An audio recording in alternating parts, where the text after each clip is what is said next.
avant, mais il se pourrait que nous puissions voir aussi dans d'autres versions ce que nous voulons voir ce matin.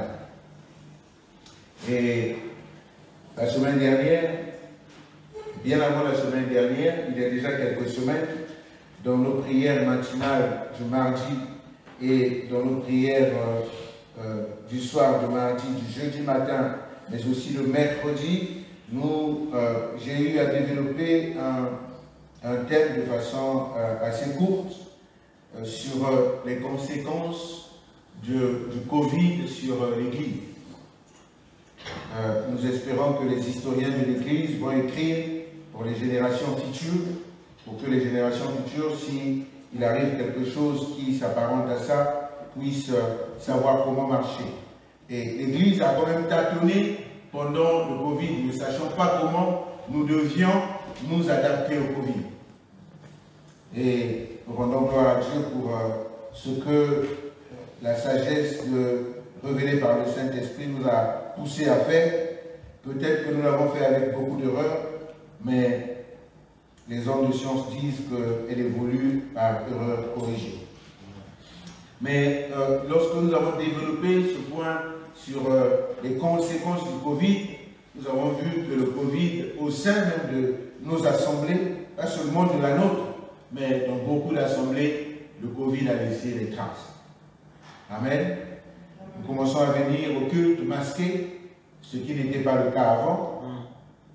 Et beaucoup d'enfants de Dieu aussi n'ont pas repris la marche spirituelle, parce que le Covid les a terrassés. Nous avons pris le verset qui nous dit que l'ennemi ne vient que pour égorger.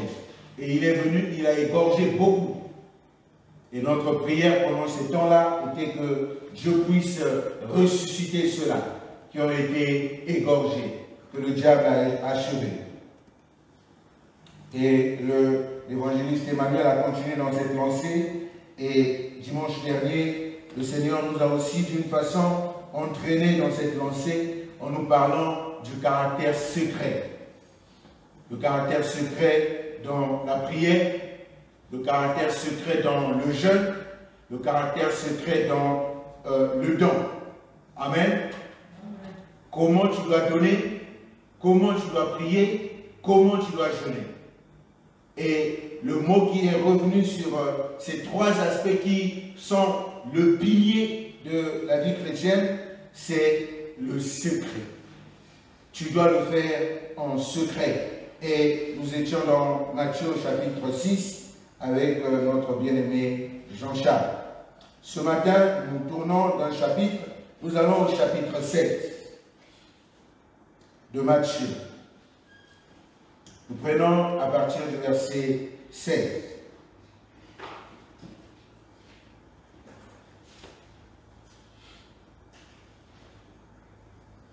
Matthieu au chapitre 7. Nous prenons à partir du verset 16.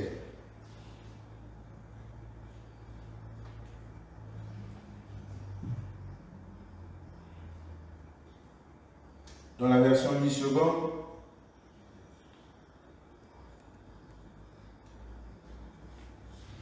on va commencer un peu plus tôt à partir du verset 15. Gardez-vous des faux prophètes.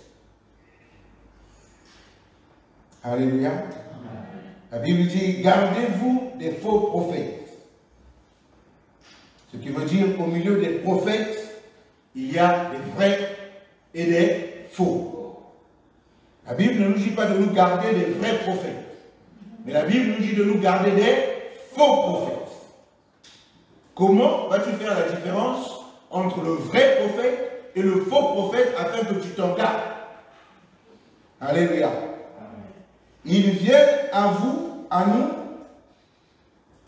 en vêtements de brebis, mais au-dedans, ce sont des loups ravisseurs.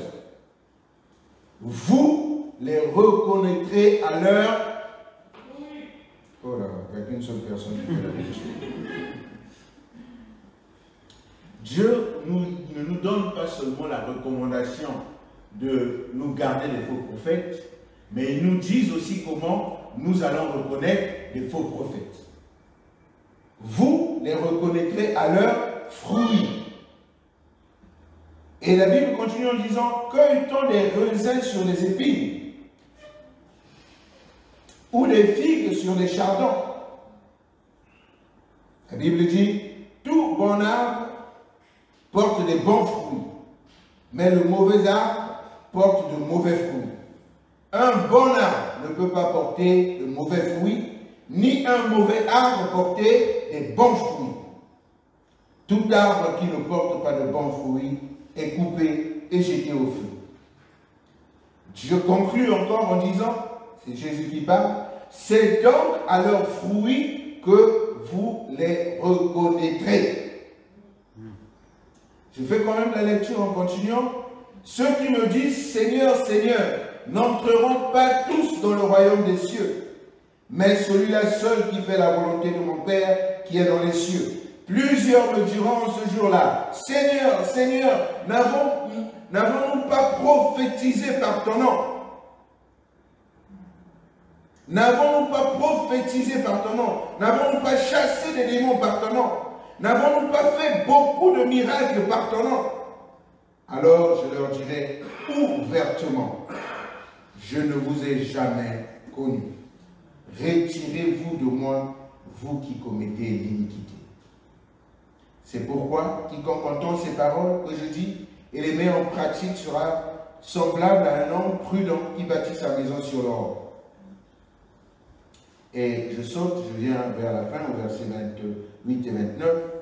Après que Jésus eut achevé ses discours, la foule fut frappée de sa doctrine, car il enseignait comme ayant autorité et non pas comme leur scribe. Amen. Vous les reconnaîtrez par leurs fruits. Alléluia.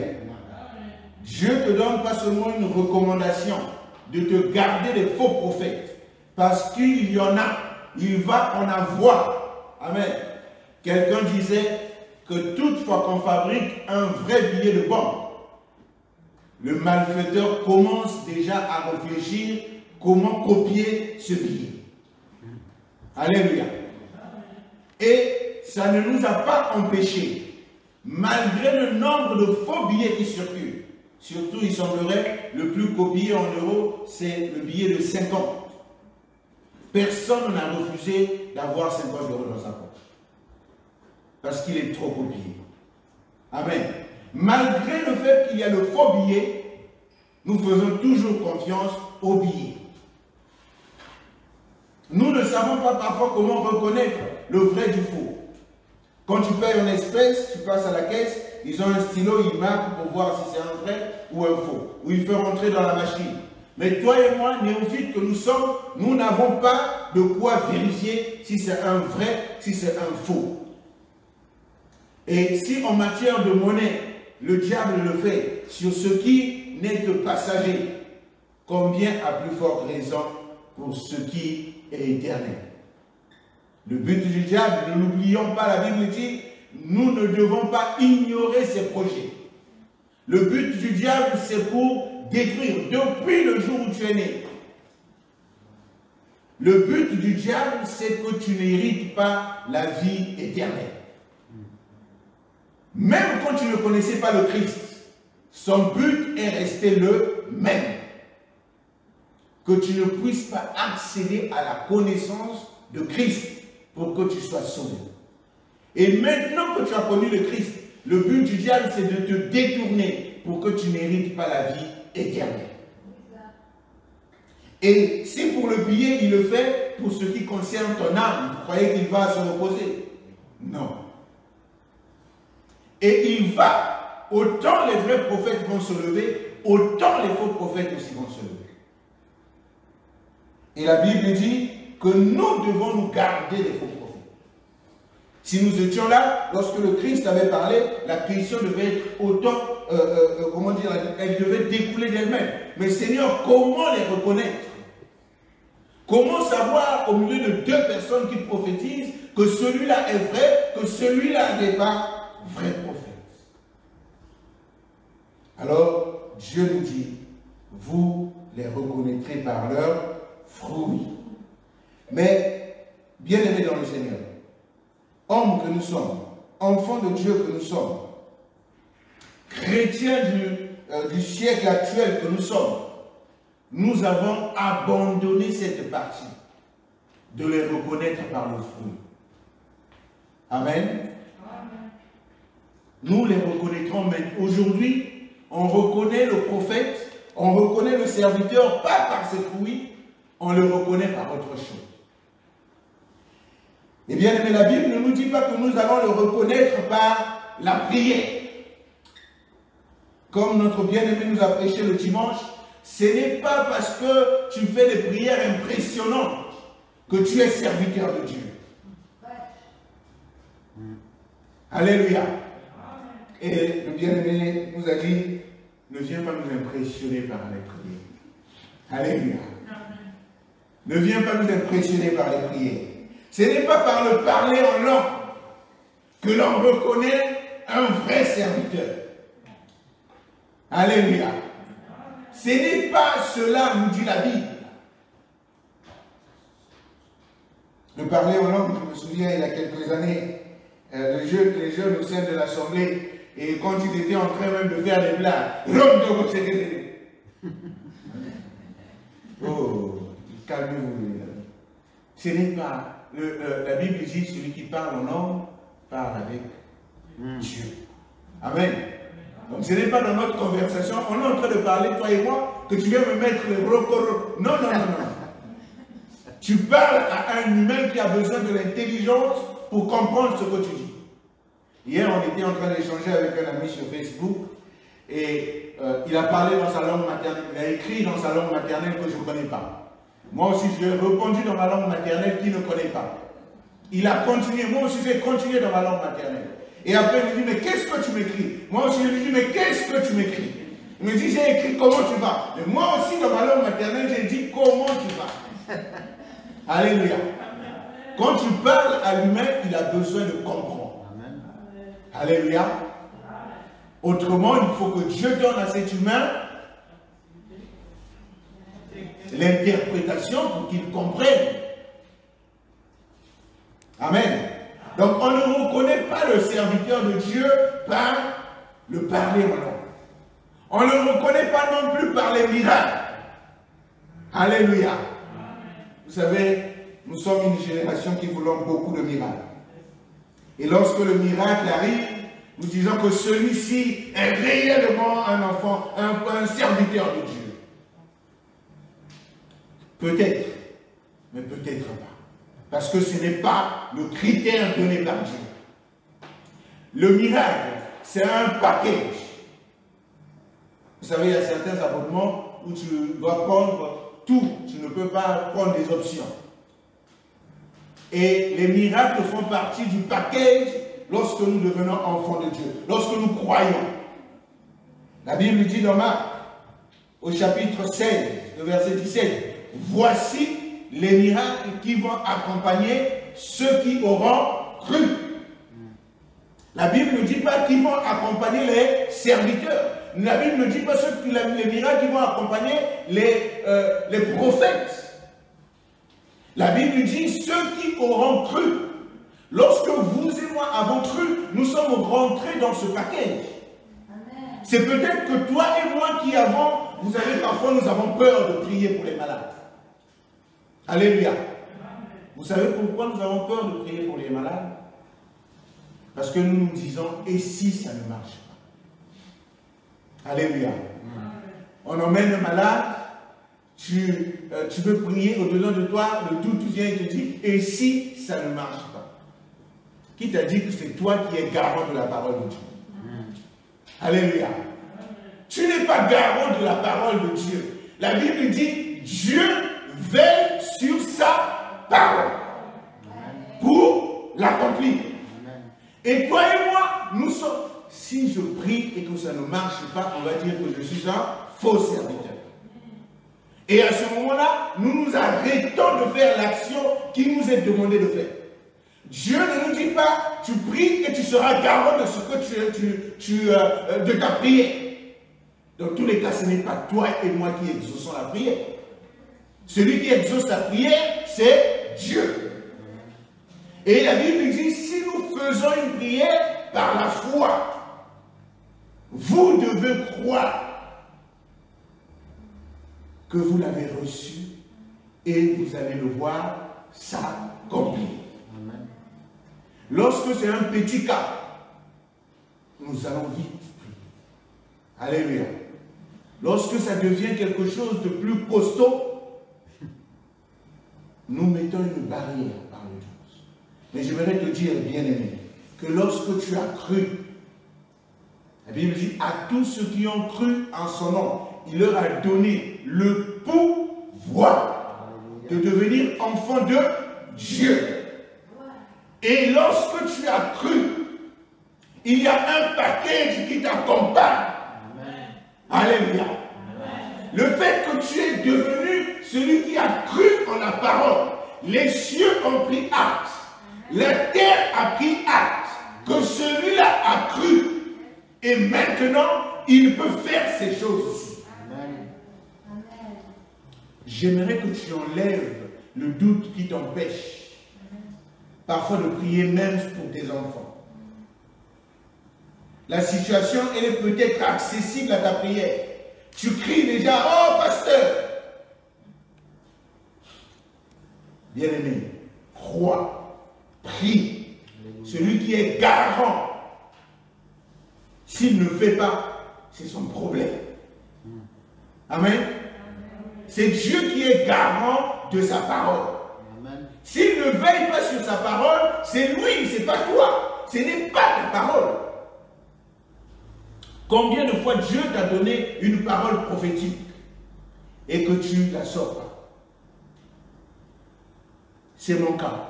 Beaucoup de fois, Dieu me parle, je dis à Dieu, confirme. Parce que je ne veux pas dire n'importe quoi. Il m'est arrivé peut-être dans cette assemblée une seule fois de dire en direct ce que Dieu me disait. Parce que j'avais toujours ce blocage. Et si ça ne s'accomplit pas? Et vous savez, lorsque tu prophétises sur quelqu'un, la Bible ne dit pas que si tu prophétises, ça arrive demain.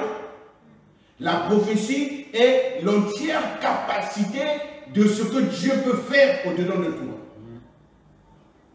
Dieu te dit, lorsque Dieu te dit, je ne sais pas quelle prophétie, que tu seras guéri, ça veut dire de ta maladie à la guérison, Dieu est capable de contrôler.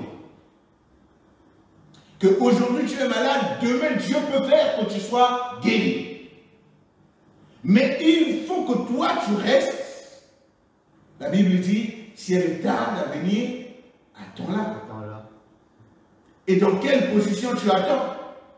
Beaucoup attendent dans une position passive, ne faisant plus rien, parce que Dieu a dit, et ça va s'accomplir.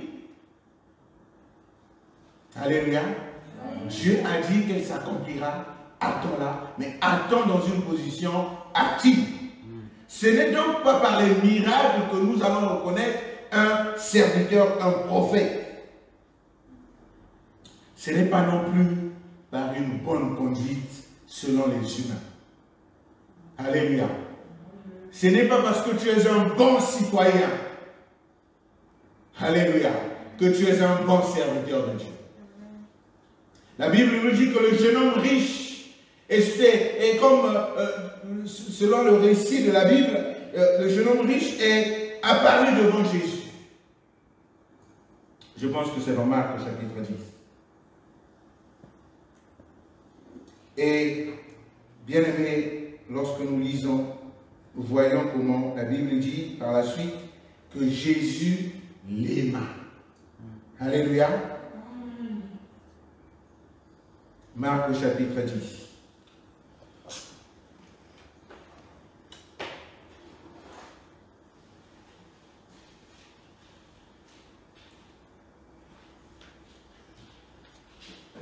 Comme Jésus se mettait en chemin, un homme accourut, se jetant à genoux devant lui. « Bon maître, lui demanda-t-il, que dois-je faire pour hériter la vie éternelle ?» Jésus lui répondit, « Pourquoi m'appelles-tu bon? Il n'y a pas de bon que Dieu seul. Tu connais les commandements. Tu ne commettras point d'adultère. Tu ne tueras point. Tu ne te drogueras point. Tu ne diras point de faux témoignages. Tu ne feras tort à personne. Honore ton père et ta mère. Il répondit, Maître, j'ai observé toutes ces choses dès ma jeunesse. Alléluia. Bien-aimé, la Bible dit au départ, au verset 17, un homme. Alléluia. Et au verset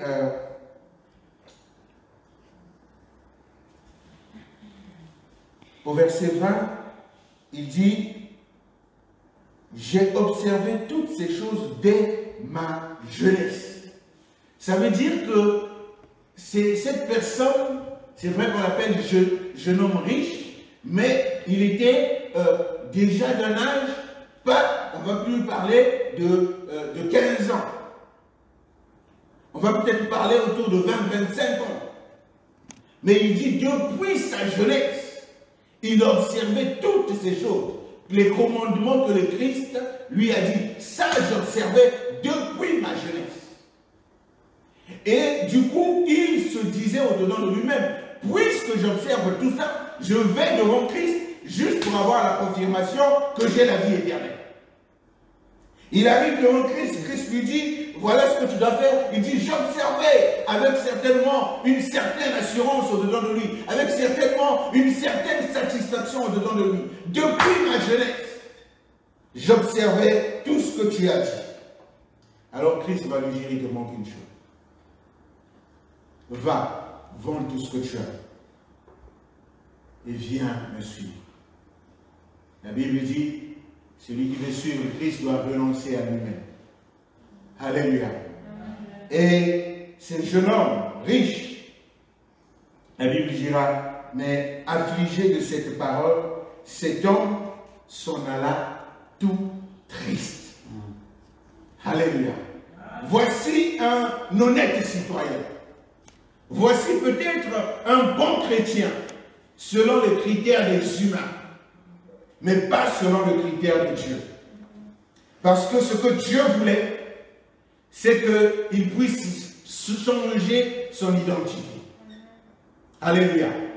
La Bible nous dit, la Bible ne nous donne pas, pourtant c'est un récit frappant, mais la Bible ne nous donne pas son nom. Lorsqu'on parle de Bartimée, on cite son nom. Mais pour ce jeune homme riche, son identité était confondue à sa richesse.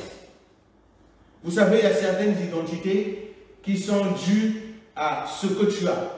Soit parce que, voilà, la situation sociale. On ne t'appelle plus par ton nom. Ce n'est plus que monsieur l'homme d'affaires.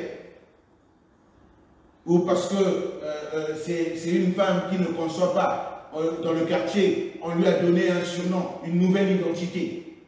Une personne malade, on lui a collé une identité. Et Dieu voulait qu'il renonce à cette identité, en lui disant, va, vends tout ce que tu as. Renonce à cette identité. Et la Bible dit, il s'en alla triste.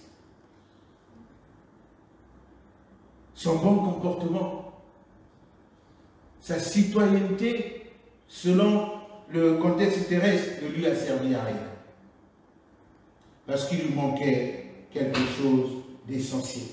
La Bible dit, Jésus l'aima pourtant. Il y a eu de l'admiration pour lui. Comme pour dire que tout ce que tu fais, c'est très bien. Mais il faut que tu rajoutes quelque chose. Peut-être que tu es là ce matin, que tu fais toutes choses bonnes. Mais Dieu veut que tu rajoutes quelque chose. Alléluia. Dieu veut qu'on puisse te reconnaître par le fruit. Alléluia. Le fruit, bien aimé, puisque la Bible nous dit nous allons le reconnaître par le fruit. Le fruit n'est que le résultat de l'identité de l'âme. Amen. Bien aimé, la Bible dira cueille-t-on les raisins sur un chardon, c'est ça? Les épines. Sur les épines. C'est la période des vendanges. Ceux qui sont en train de faire les vendanges, Les vendanges sont déjà difficiles à faire. S'il doit avoir encore les épines, ça va être plus compliqué. Amen. Alors Dieu dit, si tu, je paraphrase, que ça ne sera pas normal qu'on trouve les raisins sur les épines. On doit trouver les raisins sur la vigne. Alléluia. C'est, lorsqu'on va prendre un autre exemple, prenons le figuier. Si on retrouve le figuier sur le manguier, on va quand même commencer à se poser des questions. Après, aujourd'hui, on ne peut pas être surpris parce qu'avec la botanique, ils sont en train de mélanger. Mais en temps normal, lorsque nous voyons un arbre, nous savons quel fruit va venir de cet arbre. Alléluia. Si on voit un arbre, on sait quel est le fruit qui va en découler. Si je vous dis, si on voit un framboisier, il y aura, je ne sais pas si c'est un arbre ou si c'est un petit plant. C'est une petite plante. Bon, prenons un arbre. Un citronnier. Ah! Merci Jonathan. Et donc si un citronnier nous donne autre chose, ça veut dire qu'il y a quelque chose qui va. On va prendre deux arbres qu'on va planter dans un même environnement. On prend un citronnier, on prend un manguier, on les plante dans une même parcelle. Vont commencer à se développer les deux arbres, mais ne vont pas avoir le même fruit. Amen. Pourtant, ils sont sur la même terre. Parce que chaque arbre donne une identité bien précise au fruit. Et lorsqu'on voit le fruit, on sait à quel arbre le rattacher. Donc si le fruit c'est un citronnier, on va automatiquement le rattacher au citron. Le fruit c'est le citron, on va automatiquement le rattacher au citronnier. Et Dieu dit que c'est comme ça que nous allons reconnaître le vrai prophète. Je vous ai dit, la question de l'arbre est une question tellement essentielle pour Dieu. Au temps où il a envoyé son fils, la Bible dit, il a tant aimé le monde. Il t'a tant aimé, il m'a tant aimé qu'il a envoyé son fils Jésus. Alléluia. Parce que c'était quelque chose de primordial pour Dieu. La question de ton salut. Alors ne donne pas cette question dans la main de quiconque. La Bible nous dit que nous devons examiner les fruits de celui à qui nous confions la destinée de nos âmes. Alléluia. Je ne suis pas contre ceux qui ont développé les églises pendant cette période de Covid avec les réseaux sociaux. Mais il me paraît quand même assez essentiel pour chacun de nous de connaître à qui nous remettons notre sort. Amen.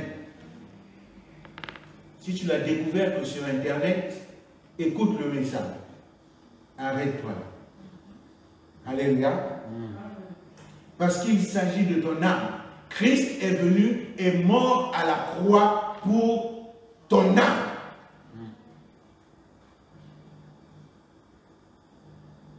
Comment vas-tu examiner les fruits au-dedans d'une personne qui habite à des milliers de kilomètres de toi? Je me pose juste la question. Les réseaux sociaux ne peuvent pas encore nous donner la réponse. Je ne te dis pas de ne pas te connecter et de prier avec la personne que tu as choisie. Mais je veux juste te dire qu'en ce qui concerne la question de ton âme, il faut connaître le prophète et ses fruits. Amen. Alléluia. Parce que tous ne sommes pas des vrais prophètes. Il y a au milieu des vrais prophètes des faux qui se sont infiltrés. Comment veux-tu reconnaître les fruits d'une personne qui habite à Londres, une ville dans laquelle tu n'as jamais mis les pieds? Alléluia. Vous savez, il est arrivé, quelque temps, nous avons reçu un homme qui est venu se présenter à nous. Et le pasteur m'a convié à ce que nous puissions avoir un entretien avec lui. Et il nous a parlé de son expérience avec le Christ. Et nous nous sommes séparés. Et il nous a donné quelques détails par rapport à la situation géographique d'où il vient. Et il s'avère que le pasteur connaissait quelqu'un qui habitait dans la même zone. Alors le pasteur a dit, puisqu'on va reconnaître par les fruits, appelons cet homme qui est dans la même zone. Peut-être qu'il connaît, il va nous apporter un bon témoignage. Donc le pasteur a appelé cet homme et le pasteur a fait le compte rendu de ce qui se sont dit. Le pasteur, la personne a dit, je ne vais pas apporter un faux témoignage, mais je vais vous dire de vous méfier de cet homme. Alléluia. On a eu déjà un petit écho. Mais puisqu'on ne pouvait pas totalement faire confiance à cette personne, il nous fallait aussi observer. Et la période que Dieu nous a donnée à observer, on a compris que ce n'était pas un vrai serviteur. Bien-aimé, le diable est un imitateur, mais il y a des choses que le diable ne peut pas imiter. Amen. Alléluia. Le fruit, le diable ne peut pas l'imiter. Ça va correspondre comme en ce qui concerne le fruit par excellence. Lorsque Galate nous parle des fruits de l'esprit, le Galate commence par l'amour. Et la Bible ne nous donne pas une définition précise de l'amour. La Bible nous définit l'amour en disant ce que l'amour n'est pas. 1 Corinthiens 13, si tu peux me retrouver ce passage. Le diable peut imiter la joie. Il peut imiter la patience. Jusqu'à un certain niveau. Mais en ce qui concerne l'amour, les fruits qui découlent de l'amour, tôt ou tard, même si le diable imite les fruits de l'esprit, tôt ou tard, nous verrons. Alléluia. Et lorsque la Bible nous donne la définition de ce qu'est l'amour, elle nous dit au même moment ce que n'est pas l'amour. Alléluia. La charité, on peut remplacer par l'amour. La charité est patiente. Ça veut dire que quand il y a de l'impatience, ce n'est plus de la charité. Alléluia. Elle est pleine de bonté. L'amour est plein de bonté. Ça veut dire que la bonté est différente de l'amour. La bonté n'est qu'un caractéristique, n'est qu'un caractère de l'amour. Ce n'est pas parce que la personne a de la bonté que la personne a de l'amour. La bonté n'est qu'une partie, un caractère de l'amour. Elle n'est point envieuse. Ça veut dire qu'elle est toujours contente de ce que l'autre a. Amen. Alléluia. Même si c'est ce que je désirais et que je n'ai pas encore, et l'autre l'a eu alors qu'il a fourni moins d'efforts. La Bible dit que la charité n'est pas envieuse. Lorsque je commence à dire à Dieu, mais comment se fait-il qu'il vienne d'arriver et il a déjà gagné? La Bible dit, et celui qui a commencé à travailler le matin, et celui qui est venu à midi, et celui qui est venu à l'heure du goûter, tous seront payés de la même façon. Est-ce que si on me paye, moi qui ai commencé à midi, toi qui as commencé à 6 heures, on me paye 2000 €. Toi aussi on te paye 2000 €. Où est ton problème? Vous vous êtes convenu avec le patron que je vais travailler de 6h à 18h, tu me donneras 2000 euros. Celui qui est arrivé à midi, il se sent convenu. Ou le patron a dit, je te donnerai aussi 2000 euros. Mais qu'il vienne à midi, qu'il vienne à 14h, à 16h, en réalité, le contrat n'a pas changé avec toi. Pourquoi deviens-tu envieux? La Bible dit, la charité n'est pas envieuse. L'amour ne se vante pas. L'amour n'est pas enflé d'orgueil. Alléluia. Le contraire de l'orgueil, c'est l'humilité. La Bible dit, j'aime ce que la Bible dit à propos de l'humilité. L'humilité précède la gloire. Dans beaucoup de nos couples, ce qui ne marche pas, c'est que chacun veut avoir raison. Personne ne s'humilie. Si je m'humilie, on va dire que ma femme domine sur moi. La femme aussi va dire, si je m'humilie, lui, il va toujours, encore. Et chacun s'enfle dans une sorte d'orgueil. Et le petit problème qui était petit, on pouvait prendre un enfant, il devait résoudre le problème. Il commence, comme l'orgueil, à s'enfler. Et ça devient un grand problème. Bien, mais tu veux vivre la gloire, même dans le domaine du mariage, il faut commencer par l'humilité. Si tu as sauté la case humilité, bien aimé, c'est un conseil que je te donne qui va te faire gagner de nombreuses années. Si tu sautes la case humilité, pour ceux qui sont encore jeunes, qui ne sont pas encore dans le mariage, si tu sautes la case humilité, tu veux directement aller à la gloire, Dieu va te ramener, parce que le principe de Dieu veut que l'humilité commence. Tu iras à une certaine gloire, mais puisque tu n'as pas été à l'école de l'humilité, Dieu ne veut pas te faire progresser. Dieu va te ramener à l'humilité. Et tu vas perdre de nombreuses années. Le conseil que je te donne, commence par l'humilité. Même si l'autre n'a pas encore compris le sens de l'humilité, tu t'en fous. Amen. Le problème de nos couples, c'est que moi je veux que ma femme soit humble comme moi je suis. Mais je n'ai pas reçu le même enseignement. Elle n'a pas reçu le même enseignement que moi, en ce qui concerne l'humilité. Elle n'a pas traversé les mêmes difficultés que moi.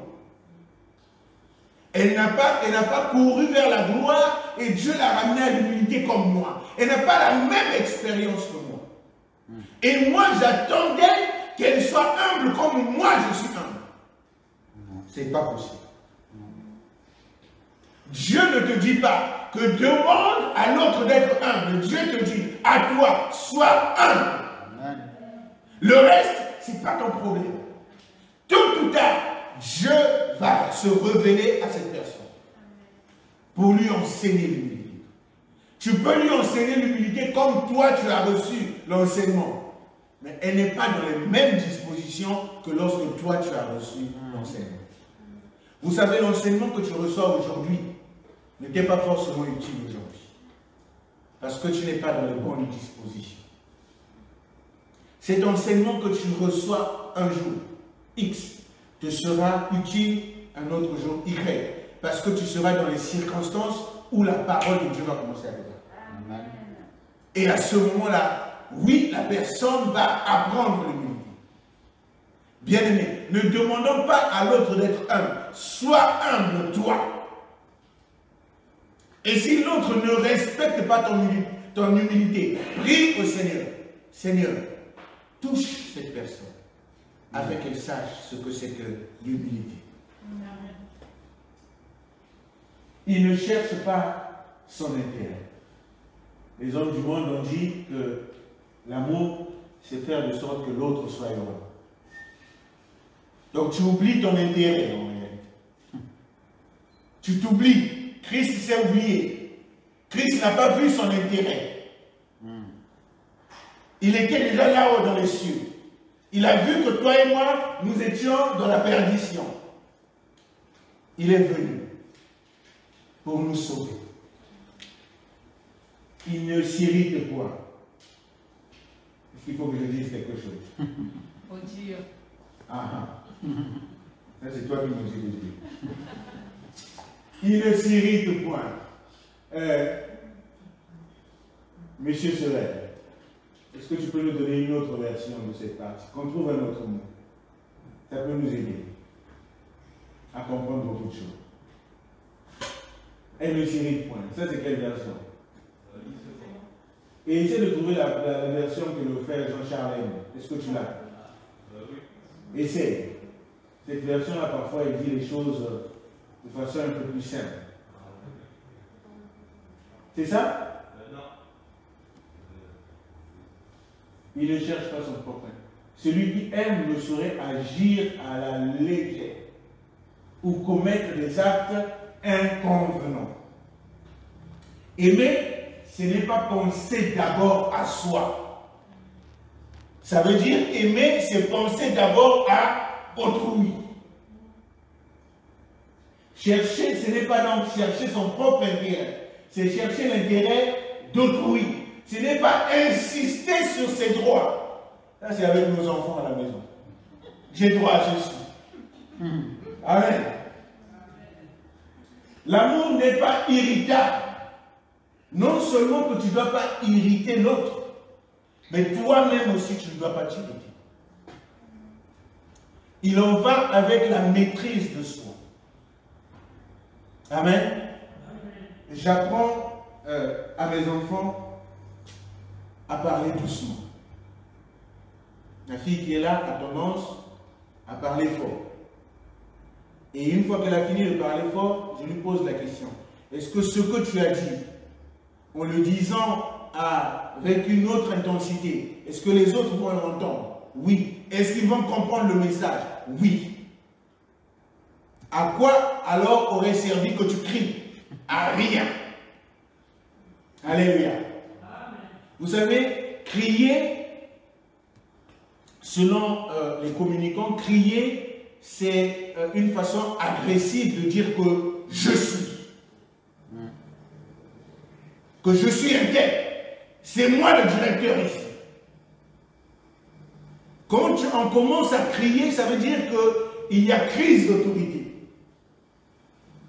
Vous savez, lorsqu'un papa veut parler à son enfant, s'il utilise le cri, ça veut dire qu'il y a le message en temps normal ne passe plus, il faut que j'utilise une autre façon de parler. Mais en temps normal, quand tu veux demander à ton enfant de l'eau, tu ne vas pas dire « Hey, donne-moi de l'eau !»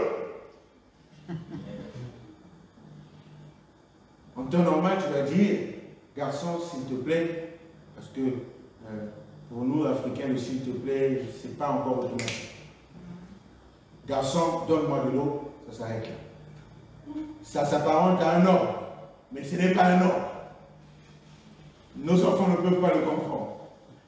Ça s'apparente à un ordre. Donne-moi de l'eau. On s'arrête là de façon impérative. Donne-moi de l'eau. Et on essaye maintenant, avec la culture française, de mettre le s'il te plaît. Parfois ça vient, parfois ça ne vient pas. Amen. Et les enfants intelligents qui sont, ils savent que ce n'est pas parce qu'il n'a pas dit s'il te plaît que le s'il te plaît est resté dans la tête. Donc il ne faut pas s'irriter soi-même, mais ne pas aussi irriter l'autre. L'amour,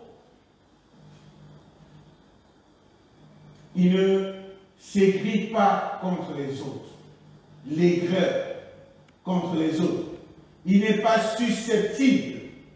On revient sur la version Louis II. À partir de ce moment-là, j'aime la version Louis II. Il ne soupçonne pas le mal. L'amour ne soupçonne point le mal. Je ne veux rien dire parce que si je dis quelque chose ici, ce sera comme si je parlais à ma femme. Donc là, je mets en parenthèse, elle va en parler à la maison. Elle ne soupçonne pas le mal. Bien aimé, on revient sur cette partie. Ce que je suis en train de vous dire là, c'est ce que l'ennemi ne peut pas faire. L'ennemi va faire le contraire. Il va te dire que tu as de l'amour en te mettant le soupçon du mal.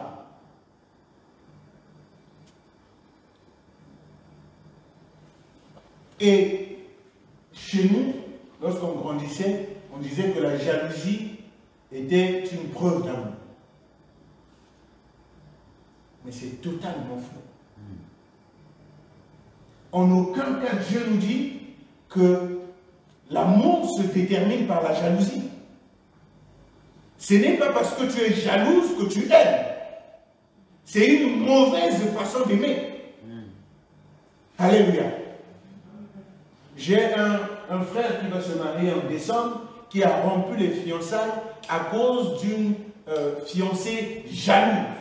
Quand elle devenait jalouse, elle cassait les assiettes. La télévision passait. Il s'est dit, si dans les fiançailles c'est comme ça, dans le mariage ça va être pire.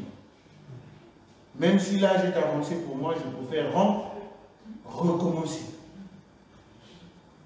La jalousie n'est pas un critère de l'amour. Détrompons-nous, bien-aimés. C'est le diable qui vient mettre ces critères qui sont faux. Aussi bien pour nous que pour le serviteur de Dieu. On doit retrouver les critères de l'amour tel que Dieu le décrit. L'amour ne soupçonne point. Elle ne soupçonne point le mal. Ne cherche pas son propre intérêt. Lorsqu'un serviteur cherche son propre intérêt, tôt ou tard, nous allons le savoir. Et nous voyons les déviances de toutes parts, maintenant qu'il y a Internet. Dernièrement, il y a une vidéo qui circulait, une servante de Dieu qui est tombée, pour qu'elle se relève, il fallait qu'on vienne donner de l'argent. Qu'on dépose de l'argent sur elle pour qu'elle se relève. C'est écrit où dans la Bible? Et nous, comme nous aimons le spectacle, eh bien nous emmenons aussi de l'argent. Et ceux qui sont réellement à Dieu, qui ne font pas le spectacle, on ne les considère pas comme les bons serviteurs. Bien-aimés, vous pouvez changer les critères, mais Dieu ne va pas changer ces critères. Dieu dit qu'on va nous reconnaître par nos fruits. Et je vous ai parlé de ce fruit qui est l'amour. Est-ce que ça s'arrête là, Clément? Il ne se réjouit pas de l'injustice, mais il se réjouit de la vérité. Là, on peut citer l'exemple de Salomon lorsque les deux femmes venaient pour dire que c'est mon enfant, c'est mon enfant. Et lorsque la vérité était établie, Salomon s'est certainement réjoui. Et c'est ça l'amour. C'est fini, tout le monde? Ah.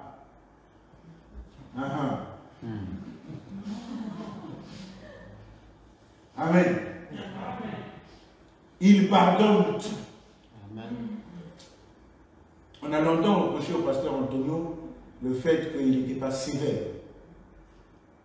Amen. Moi aussi, parfois, je lui ai dit. Mais il m'a ramené un jour sur ce verset. Il dit, l'amour pardonne tout. Même la trahison. Alléluia. Il pardonne tout. Même le mensonge.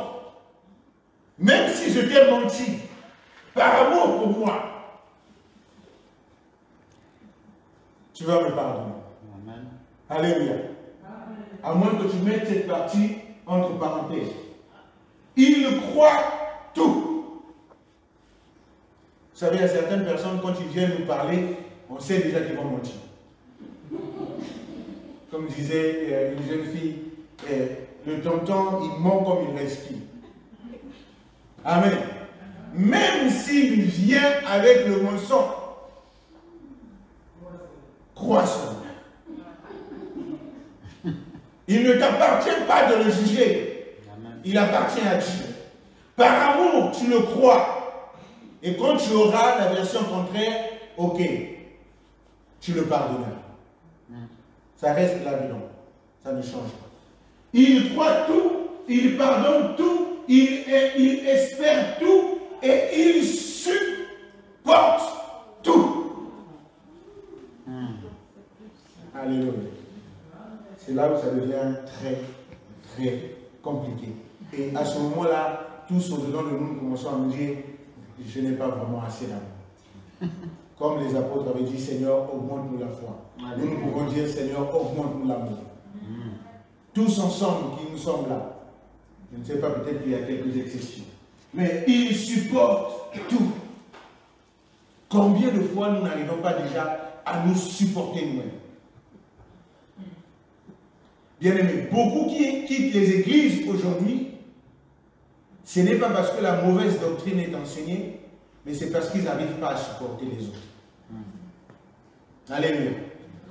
Ils n'arrivent pas à supporter les autres. Et qu'est-ce qu'ils font? Ils déménagent. Je n'arrive pas à supporter mon voisin, je demande une autre habitation. Je viens voir le pasteur, je dis je veux quitter l'assemblée, est-ce que tu peux me permettre de partir? Le pasteur te permet de partir. Tu arrives là-bas, tu vas encore croiser d'autres voisins.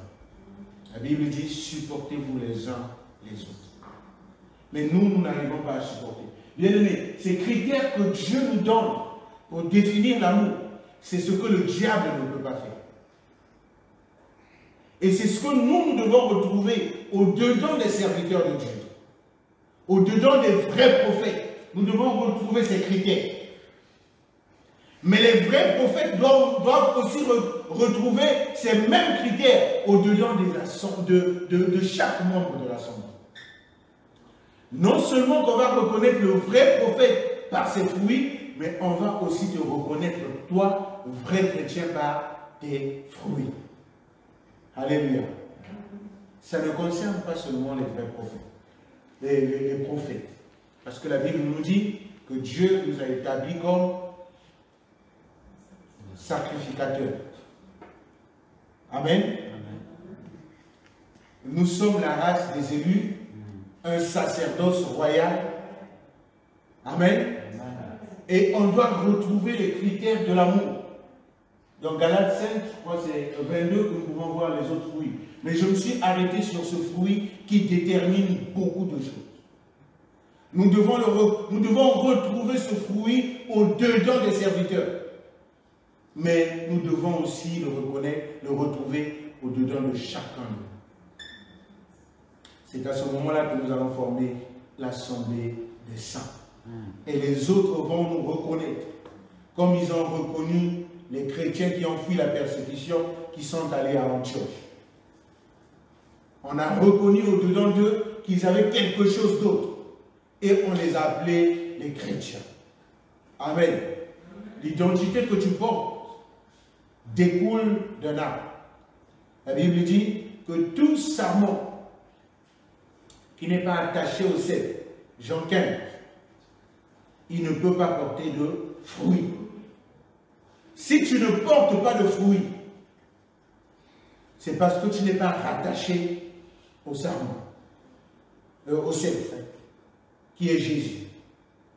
Ou que tu es rattaché à un cep qui n'est pas Jésus, un cep qui est malade. C'est ce que la Bible nous dit, qu'un arbre malade ne peut pas donner un bon fruit. J'aimerais que ce matin, que tu sois là, que tu aies reçu de la part de Dieu le don de prophète, que tu aies reçu de Dieu l'appel de l'évangéliste, de pasteur, d'une personne consacrée dans la prière, d'une personne qui agit dans l'ombre. Ce matin, regarde quel est le fruit que je porte. Quel est le fruit que tu portes? Le fruit détermine ton identité. Quel est le fruit que tu portes? Les Français disent, dis-moi qui tu fréquentes, je te dirai qui tu es. Eh bien, paraphrasons ensemble. Dis-moi quel est ton fruit et je te donnerai ton identité. Amen. Quel est le fruit que tu portes? Toi, prophète, toi, responsable, toi, évangéliste, Toi, intercesseuse dans le secret, quel est le fruit que tu portes? C'est le fruit qui te détermine. Si tu es vrai ou si tu es faux. Amen.